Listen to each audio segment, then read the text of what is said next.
É o Evangelho de Mateus, capítulo 19, onde será a nossa meditação essa noite, passando para a edificação, a mensagem de Deus aos nossos corações. O Evangelho, conforme escreveu Mateus, no capítulo 19, versículo 16 até o 26. Nós vamos extrapolar um pouco o limite aí da passagem do jovem rico. Mateus 19, 16 a 26.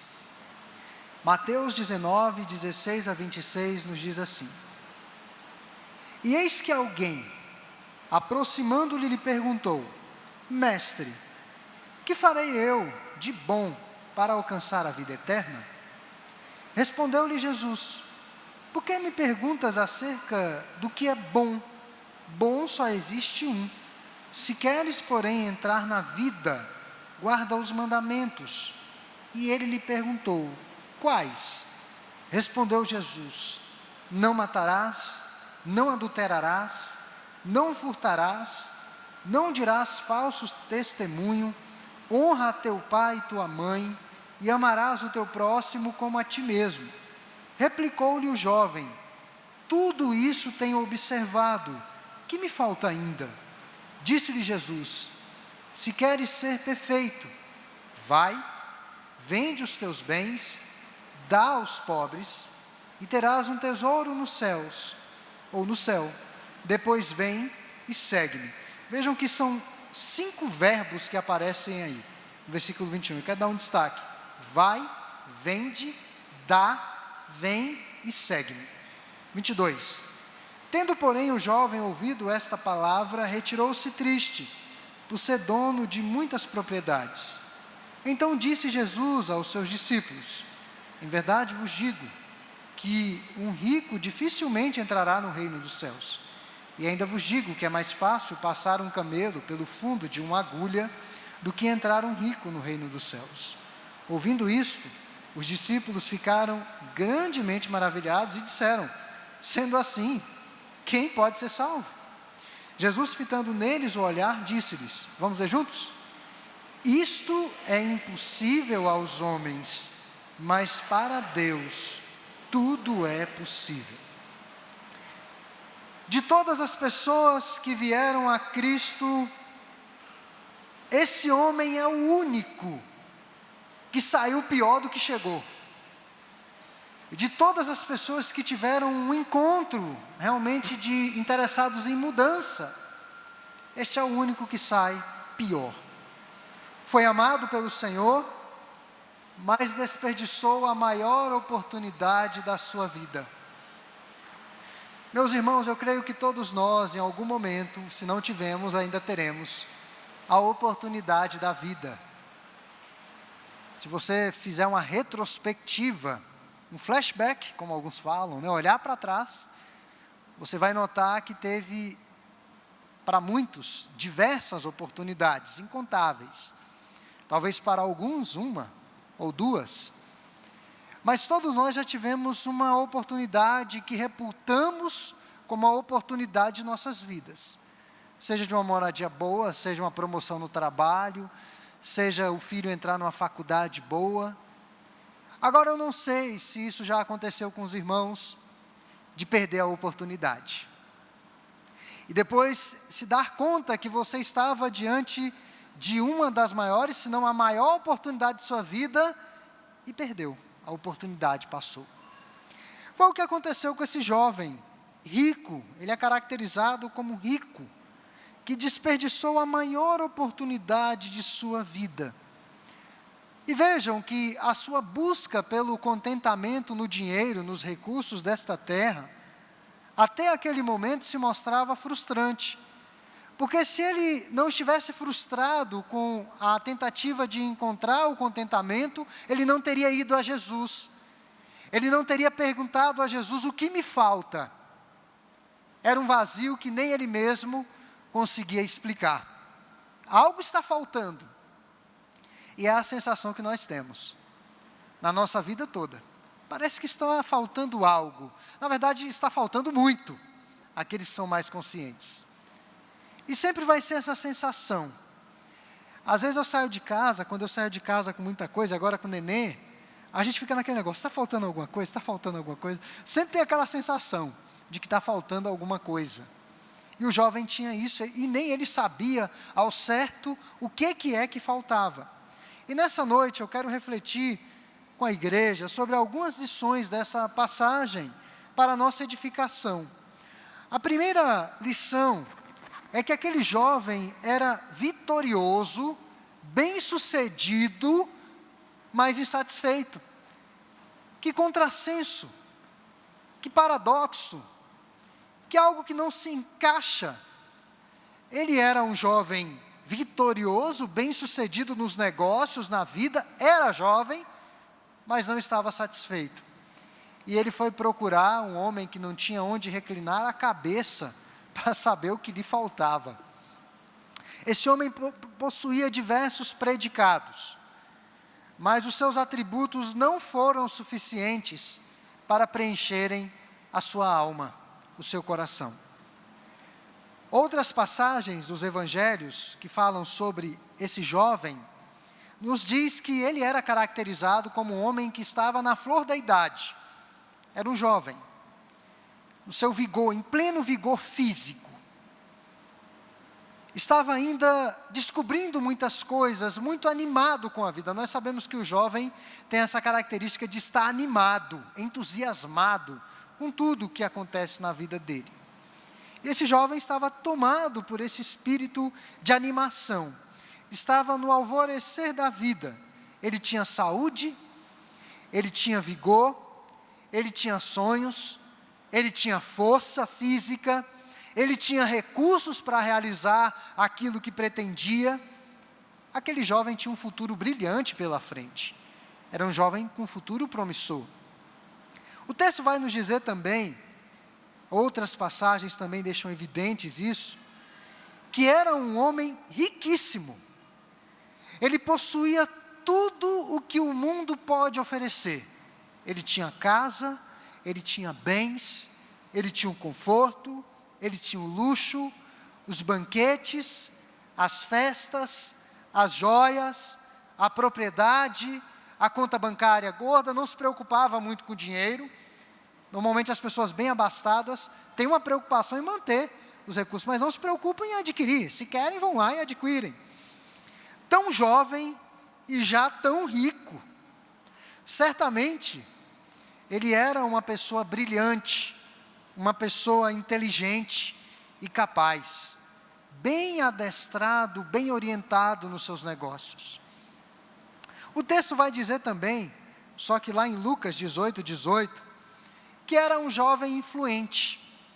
Ele possuía uma alta posição na sociedade, ele era reconhecido. Se fosse nos nossos dias, o rosto dele estamparia as revistas de fofoca. Revista Caras, aquelas revistas lá, né, com as suas festas, com os seus negócios, com os seus lucros, e daí por diante a sua vida amorosa. Tinha fama e tinha glória, tinha reputação e grande prestígio. Aqui em Mateus 10, em Mateus deixa claro que ele era um jovem virtuoso, ele mesmo diz isso. Ele julgava ser portador de excelentes qualidades morais. Ele se olhava no espelho da lei e se ele desse uma nota de 1 a 10, ele dava 11. Eu sou perfeito, eu consigo cumprir todos os preceitos da lei. Considerava-se um homem íntegro. Ele não vivia na prostituição, ele não vivia saqueando os mais pobres. Era um modelo para o seu tempo. Eu diria, irmãos, que era um jovem que muitas mães gostariam que suas filhas se casassem com ele. Muitas mães que têm filhas solteiras. Era um jovem que elas olhariam, lá vai um genro. Aquilo é um tipo de genro que toda sogra deseja. Era um jovem que moldurava o sonho da maioria dos pais contemporâneos. Era um jovem que não dava trabalho, era um jovem bem-sucedido. Veja algo interessante aqui nessa reflexão. Muitas vezes nós formamos os nossos filhos assim. Nós preparamos os nossos filhos para o mundo, preparamos os nossos filhos para que eles sejam bem-sucedidos. Eu tenho orado sobre o Rafael e pensado, se ele for ser um pastor, ele vai estudar fora. Eu vou fazer de tudo para ele fazer o seminário fora do Brasil. Vai ser o meu empenho. Nós queremos dar o melhor para os nossos filhos. Na nossa visão humana. O que não é errado. Porque um dia a tendência dos pais é irem embora e os seus filhos ficarem. Eles têm de saber viver nesse mundo, nessa selva de violência e de maldade. Então eles têm de ser bem-sucedidos nos negócios, eles têm de ter uma formação, e tudo isso esse jovem tinha. Eles têm de ter virtudes para amanhã não serem presos, serem pegos numa falta da lei do nosso país. Então eles têm de aprender a respeitar as leis. Tudo isso esse jovem tinha. Os pais do jovem rico seriam reputados como pais bem-sucedidos, que conseguiram criar o seu filho para uma direção promissora, mas faltava-lhe algo. Era uma pessoa, aos olhos humanos, vitoriosa, mas quando ele se olhava no espelho, na sua intimidade, ele se via ainda insatisfeito. O que restava mais? E ele perguntou a Jesus: o que me falta ainda, Senhor? Ele tinha tudo para ser feliz, mas o seu coração ainda não estava plenamente preenchido do Senhor. Deus pôs a eternidade no coração de todos os homens, e nada e ninguém neste mundo pode preencher a eternidade no nosso coração. Nada. Vejam que, às vezes eu olho, assisto e tomo ciência de alguns crimes passionais, de homens que diziam que amavam suas mulheres, ou vice-versa, mulheres que diziam que amavam os seus homens, os seus maridos, seja lá o que for, mas porque um dia a pessoa amada disse que não queria mais o relacionamento, o mundo desabou, o mundo acabou, o mundo ruiu. E muitas dessas pessoas, tomadas pelo ódio e pelo vazio de vida, arremetem contra a pessoa que elas julgavam ser amada. E eu já vi pessoas que cometeram crimes passionais na delegacia dizerem o seguinte: eu o amava, eu a amava. E deu 10 tiros, não sei quantas facadas na pessoa amada. Isso é o vazio do coração humano, procurando desesperadamente ser preenchido nas coisas desta terra, e elas nunca serão suficientes para preencher o vazio da nossa alma. Aquele homem estava cansado da vida que levava, da vida bem-sucedida que ele levava.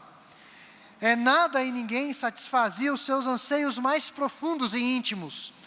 Ser religioso não bastava observar a lei à risca. Ser bem-sucedido não bastava ter todos os lucros que esse mundo pode dar. Ser um homem honesto não bastava. A nossa alma, irmãos, tem sede de Deus mesmo, tem fome de Deus mesmo. Essa é a maior razão pela qual nós fomos criados. Estar num culto adorando a Deus é ter o coração nutrido, a alma alimentada. Participar da mesa do Senhor é ter a esperança revigorada e revitalizada nele. Em Deus, tudo o que temos nessa vida ganha novo significado, ou ganha significado. Mas uma outra lição que esse texto nos ensina, embora vitorioso, mas insatisfeito, é que todos de alguma forma anseiam pela salvação. Ele foi a Jesus por causa de uma necessidade que sentia profundamente, a vida eterna. Era isso que ele queria, na verdade. Ele sabia que Jesus era a solução para os seus maiores dilemas. Ele não buscou atalhos, mas ele buscou o único caminho. Ele foi a Jesus. Ele estava ansioso por algo que ele não encontrava nos seus negócios bem-sucedidos, na sua vida vitoriosa, nos seus recursos, nas suas viagens de férias, em todo o lazer que ele poderia imaginar. Ele era possuidor de praticamente tudo, menos da vida eterna. E não havia nada de errado na motivação daquele jovem, porque é o anseio último que todos nós temos: vida eterna. Ele foi a Jesus e conversou com Jesus. Nós percebemos que não era um jovem arrogante, não era um jovem presunçoso, embora ele disse que praticou toda a lei à risca. Nós sabemos que isso não é verdade, porque ninguém consegue praticar perfeitamente a lei de Deus, só Jesus conseguiu fazer isso. Mas ele não era um jovem presunçoso e arrogante, ele foi a Jesus. Há muitos que, além de não terem a vida eterna, não têm nenhum desejo por tê-la verdadeiramente. Esse jovem estava vários passos à frente dessas pessoas. Este homem estava desesperado pela vida de Cristo. E ele fez a pergunta certa a Jesus. E essa pergunta vem do coração de uma pessoa que procurava a verdade, ser esclarecido quanto à verdade. Quantas mentiras no mundo moderno que nós vivemos? Muitas mentiras. Eu às vezes estou nas redes sociais, no Facebook, e eu não aguento tanta mentira. E tem hora que eu vou lá e faço um comentário. A única verdade é Cristo, a única verdade que liberta é Cristo. Isso é mentira, isso é falácia, isso é diabólico. Mas aquele jovem procurava a verdade. E ficamos a nos indagar, por que Jesus falou tão duramente, versos 17 e 21, a esse rapaz? Se ele desejava a salvação, teve uma atitude certa, foi a pessoa certa, com a pergunta correta, por que Jesus simplesmente não lhe apontou o caminho da salvação? Parece que Jesus foi um pouco rude com ele. Mas fica essa lição de que todos anseiam por salvação. Mas além das vitórias não satisfazerem plenamente a alma, ter um profundo anseio por redenção, esse é o verdadeiro anseio do coração. Uma outra lição que o texto ensina, essa última que eu quero colocar aqui, é que o coração pode nos enganar. Há um conflito no nosso interior muito grande, um conflito de interesses. Nós temos uma imensa facilidade de nos apegar ao que vemos. Tem um site aí que eles usam a filosofia do desapega. E os irmãos não vão acreditar o que está à venda nesse site, o que eu já vi lá. É incrível como as pessoas se apegam a coisas, a objetos, que para elas têm um valor imensurável e na verdade, às vezes nem tem valor de mercado, mas para elas tem um valor sentimental imenso. E esse tipo de pessoa que normalmente guarda muitos objetos, recebeu um nome, nos nossos dias são chamados acumuladores. Pessoas que não conseguem se desfazer de coisas, de papéis, de objetos, e as suas casas, as suas mesas de escritório vão se entulhando de coisas. E às vezes as pessoas da casa perguntam: fulano, joga isso fora. E ela diz: não, deixa esse boletim aqui que um dia eu vou usar. Deixa esse papel aqui que um dia eu posso precisar. Deixa essa ferramenta ali. Elas não conseguem se desapegar. Isso é um reflexo de que o coração pode nos enganar. As virtudes daquele jovem eram apenas aparentes.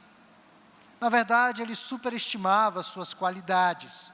Ele era um narcisista. Amava muito a si mesmo. Ele deu a si mesmo nota máxima. Realmente, uma presunção.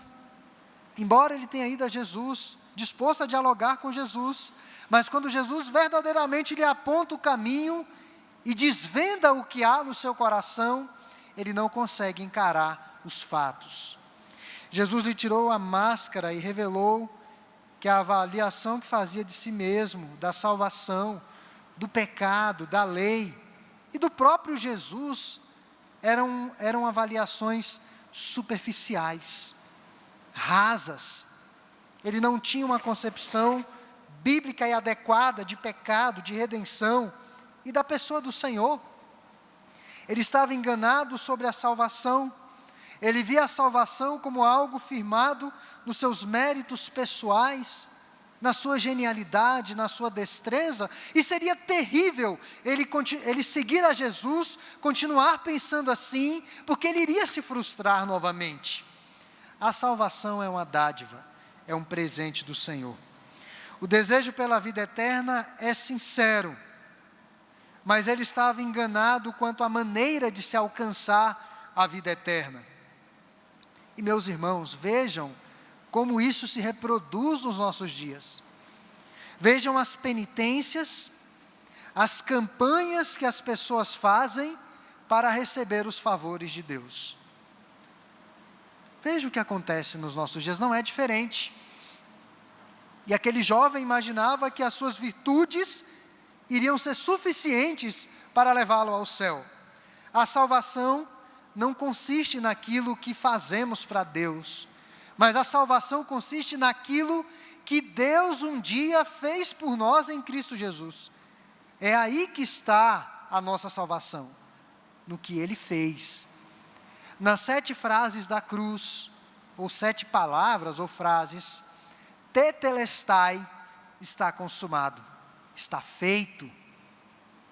É o que Jesus disse, é o que Cristo disse pregado naquele madeiro. Está consumada a redenção. Nós não precisamos fazer ou pagar absolutamente nada para sermos salvos, porque Ele já pagou todo o preço. Ele estava enganado sobre si mesmo. Ele não tinha consciência do quão pecador era. Sabe o que o pecado faz, irmãos? O pecado exalta o homem. O pecado coloca o homem num pedestal e desonra Deus. Deus é apenas um instrumento, um mecanismo, um meio para se alcançar favores. Por isso que as pessoas desenvolvem um relacionamento estranho com Deus, dão ordens a Deus, decretam para Deus. O pecado faz isso. A Bíblia fala, lá no livro do profeta Isaías, no capítulo 64, versículo 6, mas todos nós somos como o imundo, e todas as nossas justiças como trapo de imundícia. As nossas melhores obras, as melhores diante de Deus, não passam de trapos de imundícia. Ele pensou que guardava a lei, mas quebrou 2 mandamentos de uma forma flagrante, que era amar a Deus sobre todas as coisas e o próximo como a si mesmo. Quando Jesus dá essa orientação para ele, não é estabelecendo a ordem dos franciscanos da igreja romana. Jesus não está fazendo isso aqui. Jesus está indo no cerne do pecado daquele jovem, o apego às coisas dessa terra de uma forma exacerbada, esse amor próprio elevado, e Jesus está dizendo: vende e ajuda o teu próximo, para de olhar para si mesmo e olha para o próximo, aí me segue. Em outras palavras, Jesus está dizendo: ame a Deus sobre todas as coisas e o próximo como a si mesmo. E Jesus já havia dito que essas 2 ordenanças resumem todo o decálogo, todos os 10 mandamentos. Ou seja, nós concluímos que aquele jovem não era tão virtuoso assim aos olhos de Deus. E quem era o Deus dele? A Bíblia dá o nome desse ídolo, Mamon. Esse era o Deus dele. E eu sempre ressalto, irmãos, que o problema não é o dinheiro, tá? Porque o dinheiro é necessário, o dinheiro é importante, o dinheiro viabiliza projetos, o dinheiro traz o sustento, proporciona o sustento. Dinheiro não é ruim em si, não traz em si maldição, mas o problema, é o que a Bíblia fala, é o amor ao dinheiro. E ali não está de forma incidental, é porque o amor ao dinheiro compete com o amor a Deus. E aqui eu estou retratando o dinheiro como um ídolo, mas existem muitos outros ídolos que podem se interpor entre nós e Deus. O nosso conforto, muitas vezes pode se interpor entre nós e o nosso Deus. O desejo de ter saúde sempre. Se você tem uma dorzinha de cabeça, aquilo já lhe atrapalha em servir a Deus, em fazer as coisas de Deus. E daí por diante, são muitos ídolos. E João Calvino disse certa feita que o coração humano é uma fábrica de ídolos. Ele fabrica um ídolo novo a cada dia, há uma nova versão. É igual um vírus que vai se renovando na rede. Sempre tem uma nova versão. Você destrói um, já nasce outro, e assim é o coração humano. Ele vai criando ídolos, muitos ídolos, que competem o nosso amor ao Senhor, ou com o nosso amor ao Senhor. Então o problema não é o dinheiro. Há ricos que são bênção na igreja e são importantes na contribuição da obra do Senhor. E o dinheiro, como disse um teólogo brasileiro, é um bom servo, mas é um péssimo patrão. Ele é um bom servo, mas como patrão é terrível, porque escraviza. E a questão não é possuir dinheiro, é ser possuído pelo dinheiro. É esse que é o grande problema. Aquele jovem estava enganado sobre a pessoa de Jesus. Ele chamou a Jesus de bom mestre, mas não estava pronto a segui-lo e não estava pronto a obedecê-lo como tal. Ele chamava a Jesus de Salvador, mas não estava sujeito ao senhorio de Jesus. Jesus o desafia com 5 imperativos, como eu destaquei no versículo 21. Ele deveria renunciar àquilo que constituía o objeto de sua afeição antes de viver debaixo do senhorio do Senhor Jesus Cristo.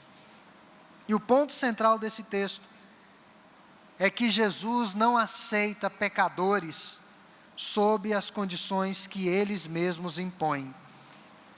Jesus não nos aceita da forma como nós impomos, colocando condições para segui-lo. Jesus não aceita esse tipo de vida cristã. A vida cristã tem que ser uma entrega total. Veja que Jesus o testou. Você diz que ama o seu próximo como a si mesmo, certo? Então dê-lhe tudo o que tem.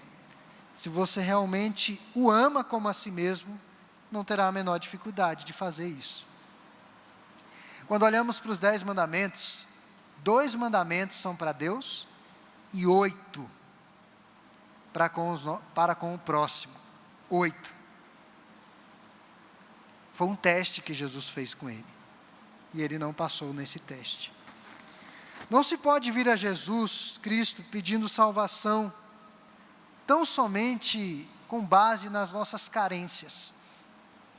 Todo ser humano tem carências psicológicas, emocionais, sentimentais. A sensação que eu falei no início do sermão de que algo falta, não é só você que tem. Todos nós temos isso. Terminamos de adquirir um carro que a gente almejava, passa-se uns dias, aquilo já não tem tanto... A gente já não dirige com a mesma vontade. Reformamos a casa, aquela pintura, aquele painel que você fez na sala, que você entrava, uau, de repente você entra e nem percebe mais aquilo. E daí você já precisa reformar a sua casa. E tudo na vida é assim. Aquela sensação de que algo falta. E muitas dessas carências descambam para a ansiedade. Muitos são tomados da síndrome do pânico à noite. Aquela sensação de desespero, de falta de tudo, de perca de chão, falta de paz, ausência de alegria e o desejo de ser feliz. Todos nós temos isso e buscamos isso a vida toda. O lema da nossa igreja esse ano é altamente pertinente para o século 21. Uma igreja que vive para servir com alegria. Servir a Deus e servir ao próximo. Como é bom ter alegria. Como é bom encontrar significado para a nossa vida nessa interação com o nosso Redentor. A salvação é para aqueles que odeiam o pecado e desejam dar as costas às coisas desta vida. Meus irmãos, nós deveríamos viver cada dia nos desapegando dessa vida, mas não é isso que acontece. Cada dia que passamos, nos apegamos a mais coisas desta vida. E nós devemos caminhar em outra direção.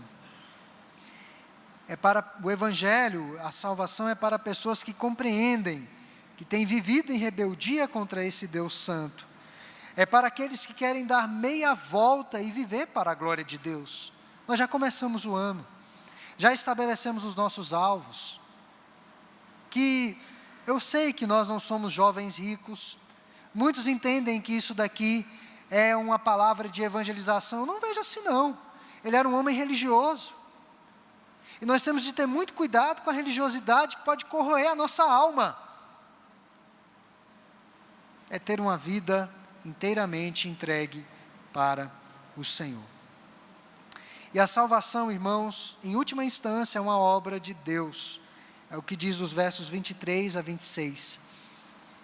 Jesus disse que um rico não pode entrar no reino dos céus. É quase que impossível. Os discípulos disseram: então quem vai ser salvo?